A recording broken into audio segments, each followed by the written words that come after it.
Everyone, welcome to my channel Tanuja by studies. अब हम बात करते हैं इस chapter that is organism and population of class 12 के लास्ट टॉपिक की, which is very very much important from exam point of view. That is what?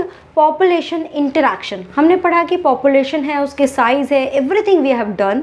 Now population में जो इंडिविजुअल होते हैं वो आपस में एक दूसरे के साथ किस तरह का इंटरैक्शन रखते हैं, we will study about it in this video.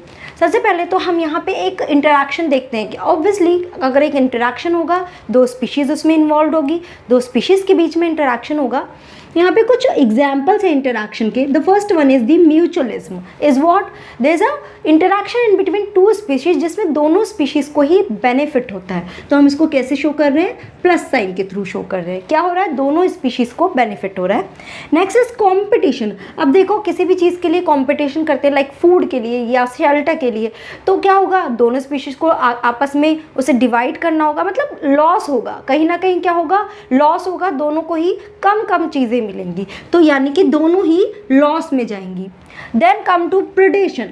अब प्रेडेशन क्या होता है? दैट इज व्हाट कि इसमें एक तो प्रेडेटर होता है और एक प्रे होता है। प्रेडेटर जो शिकार करता है एंड प्रे जिसका शिकार होता है। ओके, तो यहाँ पे जो प्रेडेटर होता है वो तो उसको मार के खा जाता है प्रे को, तो यानी प्रे का तो लॉस हो रहा है और प्रेडेटर का क्या हो रहा है? फायदा। तो एक स्पीशीज को तो बेनिफिट होगा और एक को लॉस होगा, उसकी लाइफ चली जाएगी। ठीक है।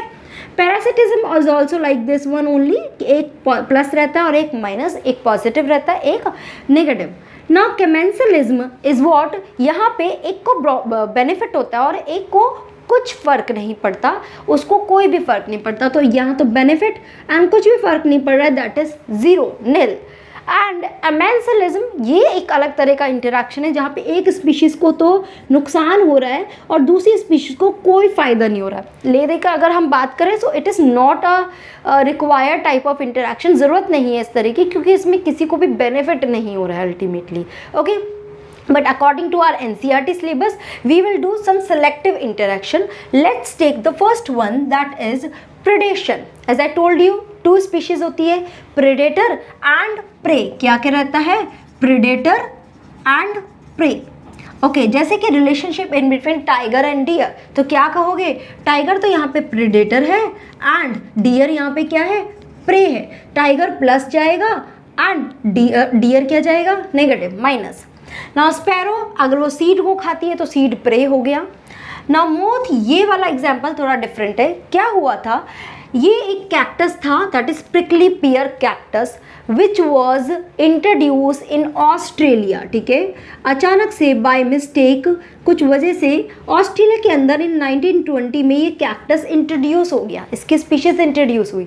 अब क्या हुआ? ये कैक्टस बहुत ही फास्ट ग्रो करने लगा।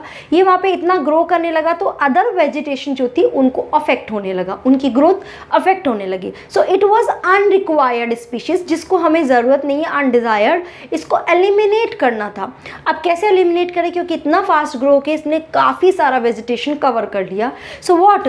इंटेंशनली क्या इसका प्रेडेटर इंट्रोड्यूस किया गया, इंटेंशनली मौत को इंट्रोड्यूस किया गया उस एरिया में, ताकि मौत क्या है यहाँ पे? प्रेडेटर, और इसका प्रे क्या है? दिस कैक्टस, ताकि मौत इस कैक्टस को खाकर इसको यहाँ से एलिमिनेट कर दे। Okay, clear? So it is little bit interesting story. And one more is starfish Pisaster. ये क्या होती है? सी में जो एरियाज होती हैं वहाँ पे छोटी फिशेस को खाती है, तो वो उनके लिए प्रे है। ओके ना, ये तो है। ओके, अगर हम अगर देखें एक तरह से प्रेडेटर प्रे दोनों का एक रिलेशनशिप है।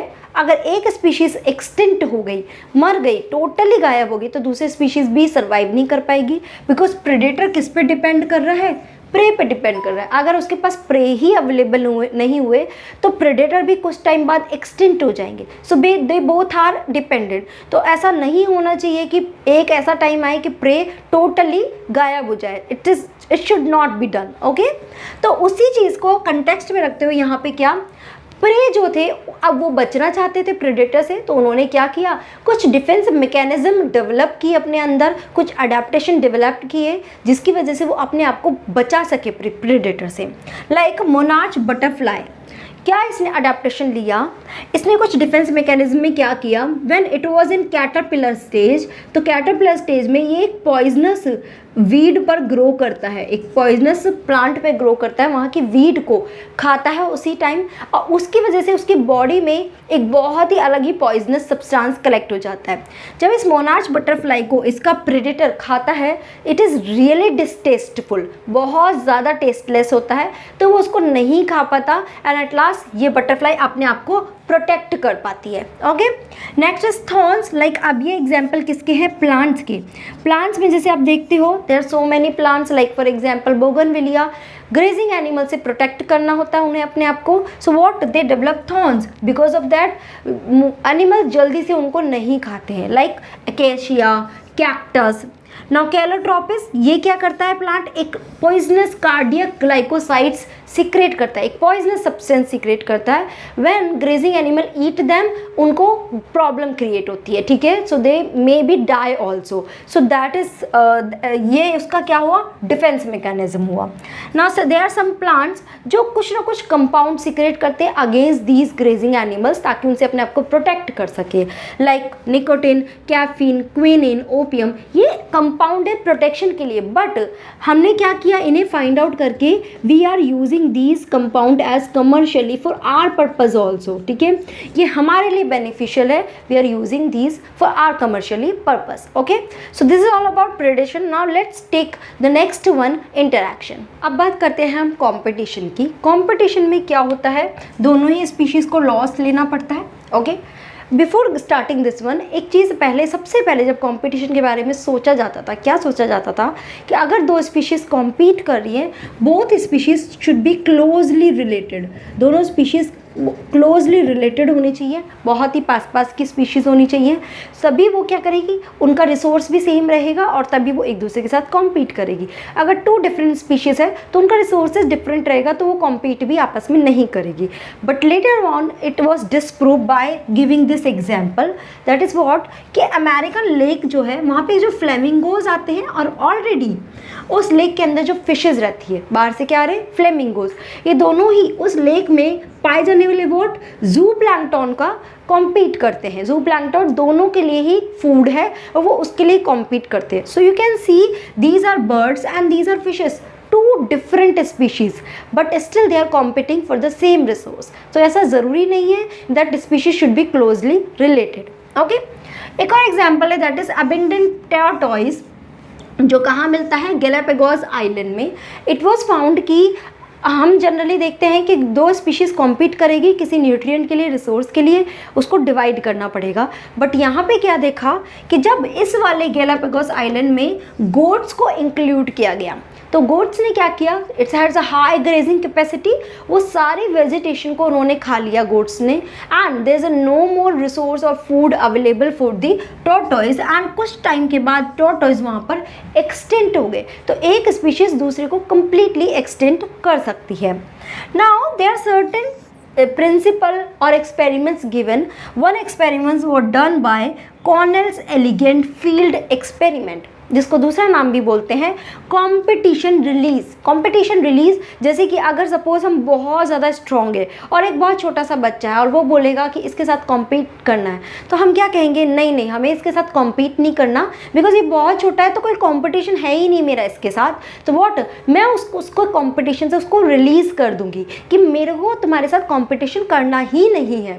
That is called competition release. यहाँ पे बार्निकल जो है, जो सुपीरियर क्वालिटी के जो बार्निकल है, वो स्मॉल या इंफीरियर क्वालिटी के जो बार्निकल्स होते हैं उनके साथ they do not compete at all, ठीक है। That is called competition release, कि उसको कॉम्पिटिशन में पार्ट ही नहीं लेने दिया, जो लेस फिट स्पीशीज है। Now next is Gause's competitive exclusion principle. ये इसका थोड़ा सा ऑपोजिट है। यहाँ पे वो गॉज क्या बोल रहा है कि यहाँ पे कंपटीशन तो हो रहा है, ओके, यहाँ कंपटीशन हो रहा है बिटवीन टू स्पीशीज। अब उसमें से जो ज़्यादा फिट होगी वो स्पीशीज कंपटीशन जीत जाएगी, ओके, एंड जो लेस फिट होगा उसको वहाँ से एक्सक्लूड कर देगी या एक्सटिंक्ट कर देगी, या हो सकता है वो स्पीशीज डाई हो जाए. सो that is called competitive exclusion, कि उसके बाद उसको हरा दिया. Okay, now the third one is called the resource partitioning. See, these three are very very important.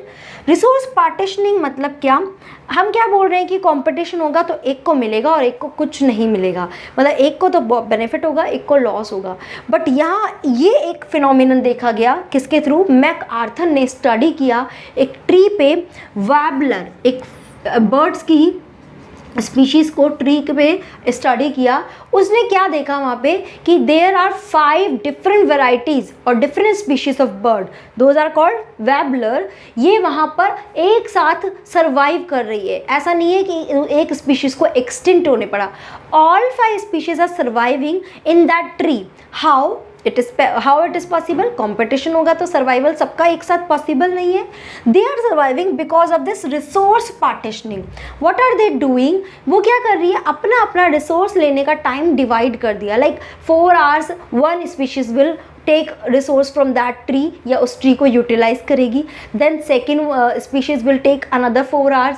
तो इस तरह से उन्होंने रिसोर्स को पार्टीशन कर लिया और फिर डिवाइड कर लिया टाइमिंग, और डिफरेंट टाइमिंग पे वो अपना रिसोर्स ले रही है. तो इस तरह से वो क्या कर रही है, एक तरह से पार्टनरशिप में रहकर, और इस तरह से all 5 species are surviving. This is called resource partitioning which was given by MacArthur.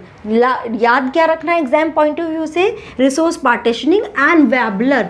किस पे स्टडी किया था, वैबलर पे स्टडी किया था. Okay, so this is about competition. Now let's take the next one, interaction. So the next one interaction is what, that is the parasitism. Parasitism क्या है, एक तो प्लस रहेगा और एक माइनस रहेगा.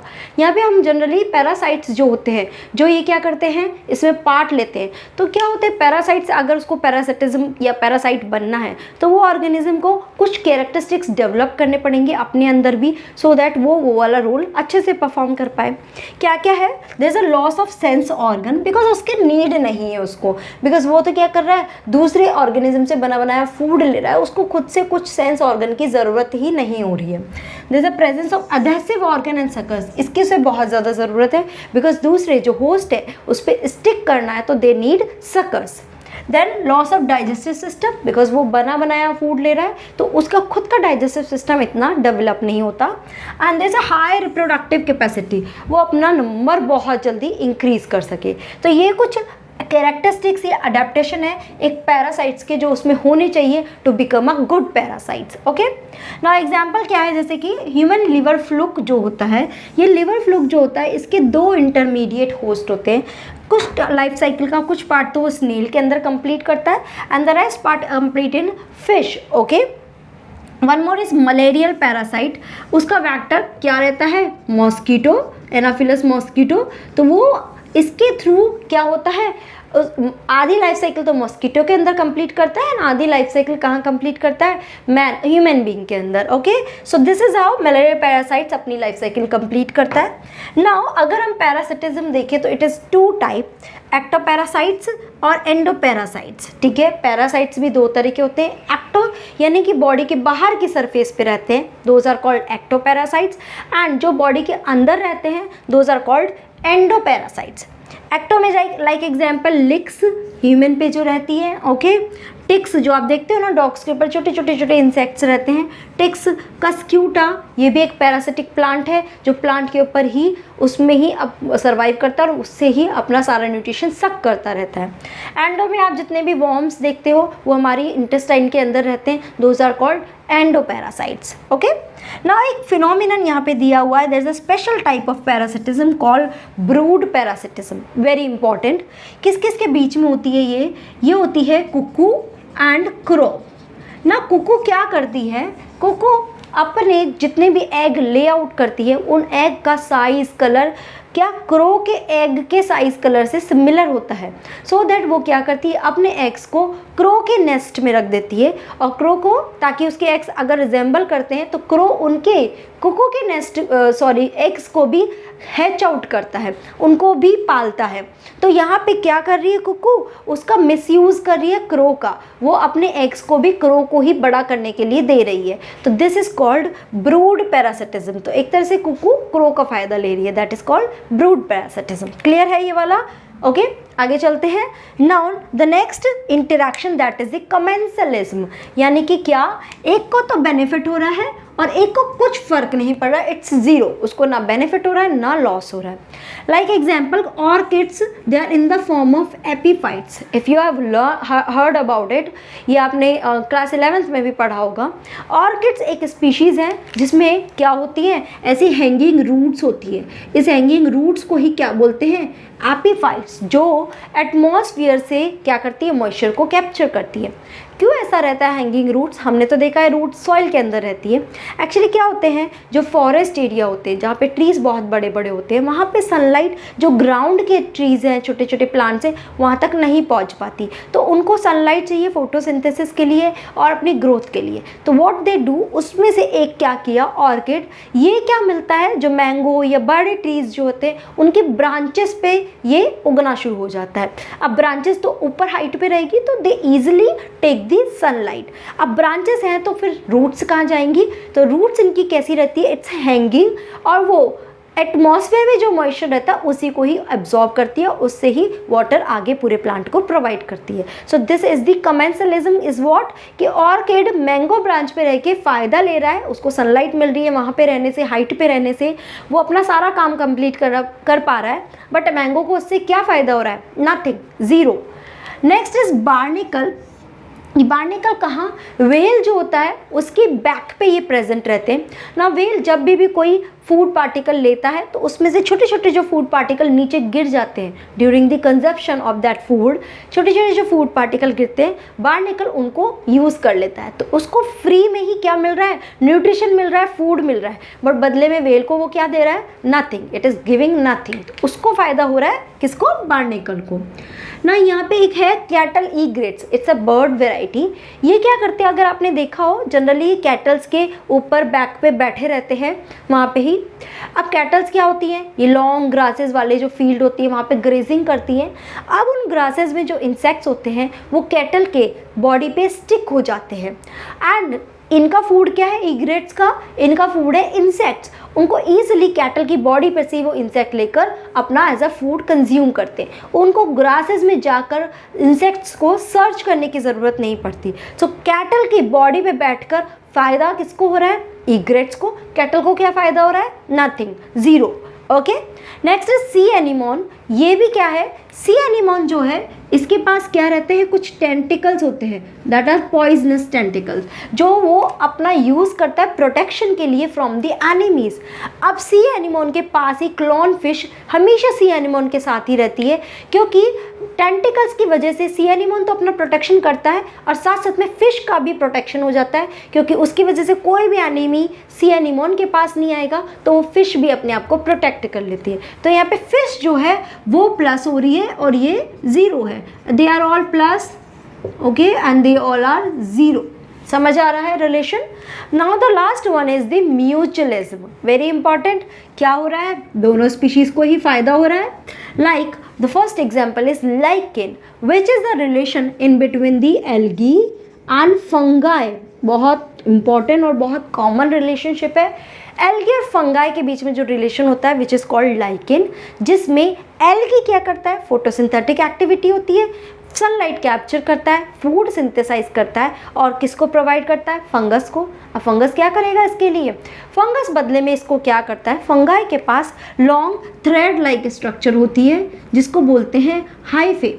ये फंगाई इस हाइफे को सॉइल में डीप तक पहुंचा सकता है और वहाँ से मॉइस्चर, मिनरल्स उनको एब्जॉर्ब करके एल्गी को पहुंचाता है, एल्गी को देता है ताकि वो फूड बना सके। यानी कि एक तरह से आप कह सकते हो वे फूड बनाने के लिए जितनी भी चीज़ों की रिक्वायरमेंट है उसमें वो चीज़ों की अरेंजमेंट फंगाई कराता है, एल्गी खाना बनाकर उसको बदले में देती है। तो इस तरह से दोनों एक दूसरे को बेनिफिट दे रहे हैं। This is a mutual relationship. Okay, now algae को बोलते हैं फाइकोबायोन्ट एंड फंगाई को बोलते हैं माइकोबायोन्ट।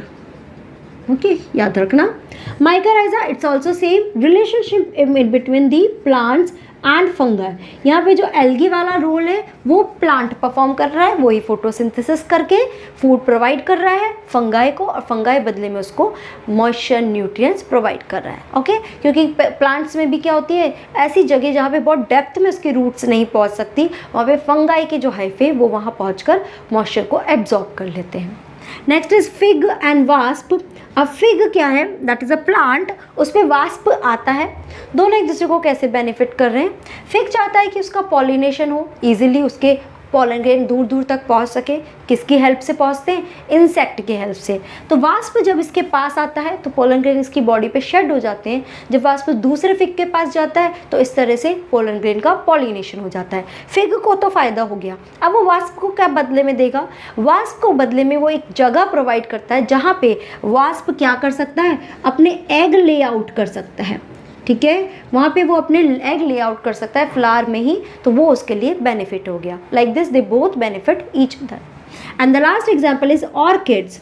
ऑर्किड्स क्या होता है, इट्स अ प्लांट, उसमें एक फ्लोरल पैटर्न, वो अपनी पेटल्स को, फ्लावर की पेटल्स को इस तरह से उसमें डिज़ाइन रहता है कि वो किसको, वो बीज जो होती है उसकी रिजेंबल करता है। कैसा, वो फ्लोरल पैटर्न इस तरह से दिखता है कि वो कैसा दिखाई देता है कि कोई वहाँ पे फीमेल बी बैठी हुई है।